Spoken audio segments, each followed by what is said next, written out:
মন্দা, আমার এত টাকা, তোমার একটা সন্তান না হলে কে ভোগ করবে এসব? সবসময় আমাকে দোষ না দিয়ে নিজেকেও তো একটু ডাক্তার দেখাতে পারো। ডাক্তার? ডাক্তার মানে তো টেস্ট। এক্ষুনি অন্য মেয়ের সঙ্গে মিলন করিয়ে দেখবে আমার সন্তানের ক্ষমতা আছে কিনা। আমার স্বামীর চিকিৎসা করব, কিছু সাহায্য করবেন? কি হয়েছে তোমার স্বামীর? অ্যাক্সিডেন্ট, অপারেশন করতে 50 লক্ষ টাকা লাগবে।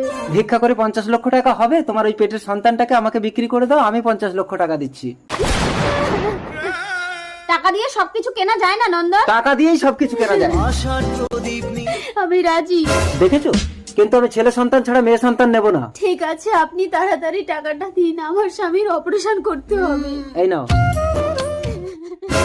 ডাক্তার বাবু, আমি 50 লক্ষ টাকা এনেছি, আপনি তাড়াতাড়ি আমার স্বামীকে অপারেশন করুন। আপনার স্বামীর অপারেশন হয়ে গেছে, 50 লক্ষ টাকা আমাকে দিন। দুঃখিত, আপনার স্বামীকে বাঁচাতে পারিনি।